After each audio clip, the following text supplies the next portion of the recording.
G'day and welcome to the COLAC Herald Sports Mash. We're your hosts, Lachlan, Cowlishaw and Ben Martin, as always. How are you going, Ben? Well, thanks. We've got another big round of football and netball action, a couple of 10-goal hauls, but I don't want to ruin it all. I don't want to steal Ben's thunder. Spoiler alerts. So let's get stuck into it now with the footy with Ben.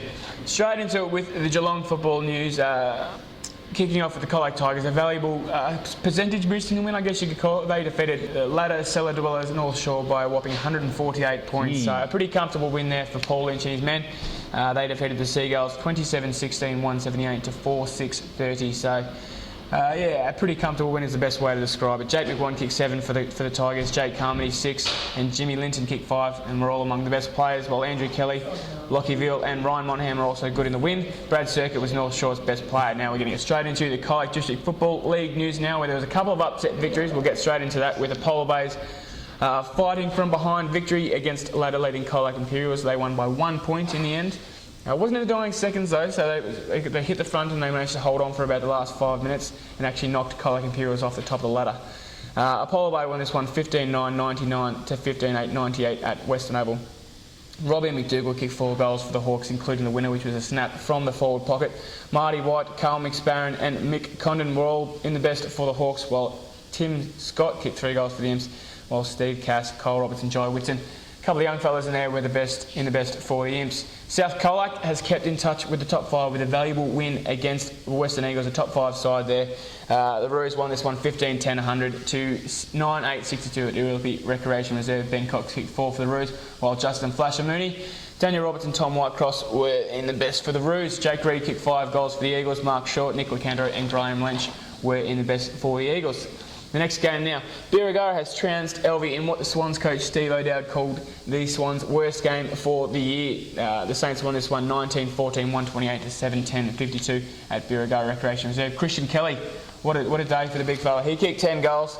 The first of the weekend and was among the best players, with Mickey Davis, Max Eagles and Stevie Saligin for the Saints. For Elvie, Adam Arbuthnot kicked 3 goals and was among the best players, with Andre De Lorenzo, Josh Underwater and Spencer Williamson.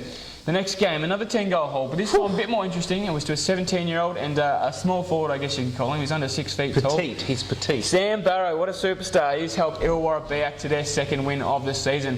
They defeated Otway Districts, who remain winless, 18-6, 114 to 10-14, 74. So pretty comfortable in the end there. As I said, Sam Barrow kicked 10 goals in a best on-ground performance. Troy Keating and Caden Flanagan were also among the best for the Bombers. For the Demons, Chris Patch kicked 4 goals, while Daniel Gage, Adam Harris and Dean Marnie were also among their best. And finally, a younger and quicker Simpson team has snared an upset win against Forest. Justin Bliss, the Forest coach, said they were just too good on the open spaces at Simpson Recreation Reserve. Nick Harding managed 8 goals at the weekend, thanks to some helpful delivery from midfielders like Luke Wheel, Chester Gardner and Brock Neal. While for the Lions, Scott Wakeman kicked 2 goals and was among the best, with Scotty Ganger, Matt Burrell and Cam Gawley. Lorne had the bye at the weekend, but luckily managed to snare top spot after COLAC Imperials lost, so well done to Brock Shields and his boys, and we'll get straight into the netball. Let's get stuck into the netball now. No 10-goal hauls. We don't score 10 goals in netball, we score 50 goals. The first thing we have to talk about is the GFL netball. The COLAC Tigers were fixtured to play North Shore, but they had a bye because North Shore has failed to field an A-grade team this season. They did have B, C and D-grade teams, and they all got beaten by the Tigers. So well done to the COLAC teams there. Into the COLAC netball now. We've got Birregurra versus Elvie as your first game, and the Saints had a very important win, 41-30 against the Swans. That put them into the top 5. Maybe for the first time this year, they're back into the top 5 anyway. They may have been in the top 5 earlier in the year, but that's a confidence-boosting win for the Saints. A couple of tough games coming up, but their finals fate is in their hands, you could say. Abby Gunnan scored 21, Cassie Spokes scored 20 for Birregurra. Maddie McCarthy came back for a game. She had 13 goals, and Mercedes Hickey and Georgia Robertson had 17 goals between them. The best for Birri was Abby Gunnan, and Elvie's Morgan Eldridge got the best on-court votes for the Swans. In the next game, Illawarra Biak took on Otway Districts. Absolute thriller. Otway Districts fought hard to the end but couldn't beat the powerhouse that is Illawarra Biak. The Bombers won 38-37, so the narrowest of margins there. Taron Tom had 21 goals for the Bombers. Taylor Leeson had 17, while for Otway District, Simone Hickman scored 22 goals. The best players were Holly Menzies and Chelsea McLeod for their respective teams.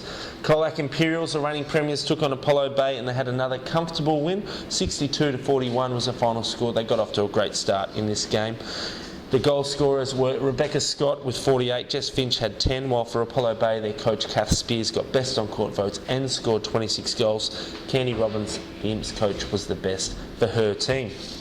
A couple more games to go now. The first one is Western Eagles versus South COLAC. The Eagles lost to South COLAC. I was about to say they won, but they lost 38-60. So another tough loss there for the Eagles, a couple in a row after losing to Forest. Tegan McNamara scored 33 goals. Nicole Mitchell had 27 for the Roos. For the Eagles, Jenny Fish, the veteran, had 27 goals, while Tegan and Jenny were the best players for their respective teams. The final game is Simpson taking on Forest, and Simpson have had a pretty tough year. Both teams have had a tough year, but Forest, of course, had that win last week. Simpson needed a win, and they got one. They won 52-31. It did come at a cost because Kelly Powell had an elbow injury. She's fractured it. She's out for the season by all reports, but we'll speak to her during the week. Jessie Hawkins scored 34 goals for the Tigers. Georgia Cowdrey had 20 for Forest.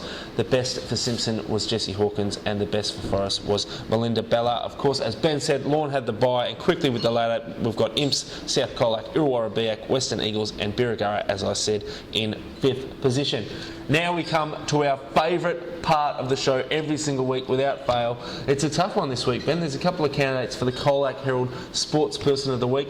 Who have we given it to in the end? That's right. Apologies off the bat to Christian Kelly and Nick Hardy, who kicked a couple of bags themselves, but we couldn't go past the young gun Sam Barrow kicking 10 goals in the win against Otway Districts.